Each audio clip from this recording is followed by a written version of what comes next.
Dans le noir,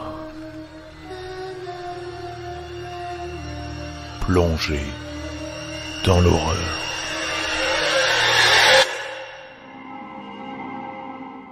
Jeune, j'ai vécu au New Jersey, dans une vieille maison victorienne en plein milieu de la Cambrousse. Là où je vivais, les téléphones portables captaient rarement.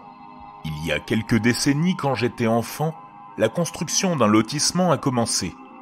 Ils avaient besoin de grands espaces. Ils ont défriché quelques kilomètres dans les Barins pour ça. C'était à 2 pas de chez moi. Une fois les bâtiments terminés, les gens ont emménagé. Des gens de la ville, vraiment.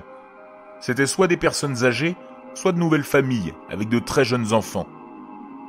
Des gens qui voulaient soit terminer leur vie, soit en commencer une nouvelle. Rien de spécial, j'ai connu une poignée de ces enfants à l'école primaire, mais aucun d'entre eux n'avait exactement mon âge. Ils étaient normaux. Quand les gens ont emménagé, ma mère a fait en sorte de rencontrer tout le monde. Nous étions si proches de chez eux en même temps. Il y avait un type qui m'est resté en tête, surtout parce qu'il était chauve, malgré son âge. 38 ans au plus vieux. Ma mère m'a dit de ne rien dire parce qu'il pouvait avoir une maladie ou quelque chose comme ça. Les années ont passé, j'ai grandi et je suis allé au collège. Un jour où je rentrais à la maison, j'ai dû marcher parce que j'avais raté tous les bus. Je suis passé devant le lotissement. En regardant dans la rue, je n'ai vu personne. Pas une âme.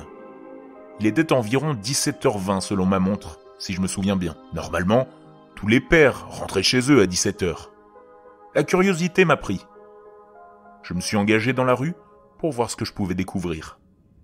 Toutes les maisons étaient sombres, sauf celle de l'homme chauve.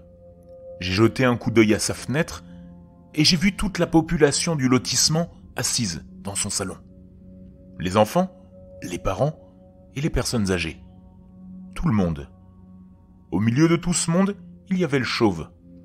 Il semblait que ce n'était qu'une réunion informelle. Les gens parlaient et riaient. Peu importe, je ne savais pas pourquoi ça m'intéressait de toute façon. Je suis rentré chez moi à pied et j'ai été puni pour être en retard et ne pas avoir rappelé depuis l'école. Cette nuit-là, ma mère a reçu un appel d'une autre voisine du quartier disant qu'elle entendait des bruits de grincement inquiétants venant du lotissement où était la petite communauté. Ma mère a dit que quelqu'un était probablement en train de faire du bricolage. Quand elle m'a demandé si j'avais vu quelque chose en rentrant à la maison, je n'ai pas répondu, car j'étais encore énervé qu'elle m'ait puni. Le lendemain, tous les enfants de ce petit quartier ont été notés comme absents à l'école. Et le jour suivant aussi. La police est allée enquêter cette nuit-là. La première chose qu'ils ont trouvée était une oreille sur la pelouse de la maison du chauve. Une oreille humaine. Le bras d'un enfant a été retrouvé dans une poubelle, jeté avec quelques cartons de pizza vides, et le torse ouvert en deux d'un homme a été découvert dans les bois derrière la propriété, des marques de morsures humaines pénétrant sa chair.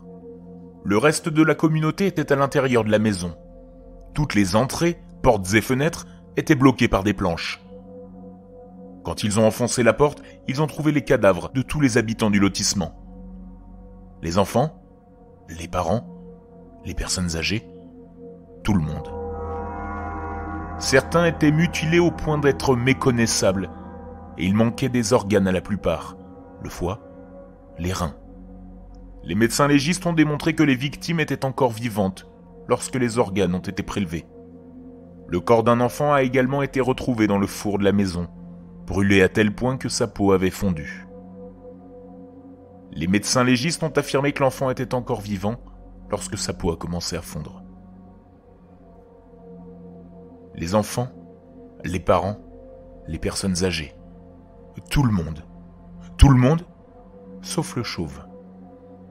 Une recherche des antécédents sur lui a prouvé qu'il était membre d'une secte locale pratiquant l'occultisme et connu pour pratiquer dans les Barents. Il s'est enfui. Il n'a pas été retrouvé. Inutile de dire que ce qui s'est passé a littéralement déchiré notre communauté de multiples façons. Au lieu de rêver du boogeyman, mes amis et moi faisions des cauchemars sur quelque chose de bien réel, sur l'homme chauve. Les films d'horreur ne me faisaient pas peur parce que je savais qu'ils étaient faux. Ce qu'il s'est passé était réel, et cela me terrifie encore aujourd'hui. Le massacre a eu lieu en 1984, il y a 28 ans. J'ai 41 ans aujourd'hui et je suis retourné sur le site le mois dernier. Les maisons sont toujours debout. Elles sont toutes abandonnées. La seule route qui reliait autrefois la communauté au monde extérieur est depuis longtemps envahie par la végétation. Je n'ai trouvé aucun dossier de police sur cette affaire. Je ne trouve plus d'informations sur les meurtres. Les maisons sont toujours là, mais tout ce qui avait un rapport avec cet endroit semble avoir disparu. Je pourrais passer des heures à raconter toutes les légendes urbaines dont j'ai entendu parler. Rien n'est concluant. Pas de journal, pas de dossier. J'ai cherché les livrets scolaires de certains des enfants de mon école. Ils n'ont jamais été légalement inscrits. Mais je le sais. Et toutes les autres personnes qui en ont été témoins et qui vivaient dans le comté du West Milford en 1984 le savent. Je ne peux en aucun cas vous dire à quel point les événements que j'ai décrits ont littéralement ruiné notre vie là-bas. Si vous vous doutez de leur réalité, la seule chose que je peux vous dire, c'est que vous avez tort. C'est ce qui s'est passé. Ce n'est pas censé être une creepypasta et ce n'est pas une légende urbaine. La seule raison pour laquelle j'ai publié ça, ici, est que je sais que vous êtes une communauté qui lira réellement ce que j'écris. Je ne sais pas ce que je peux dire pour vous pousser à y croire, mais au total, 37 personnes ont été assassinées de la manière la plus brutale que je puisse imaginer. L'endroit a beaucoup de noms. Il s'appelait autrefois New City Village. Maintenant, il s'appelle l'Allée des Démons. Vérifiez par vous-même si vous ne me croyez pas. Les gens doivent savoir. Quoi que vous en pensiez, partagez cette histoire.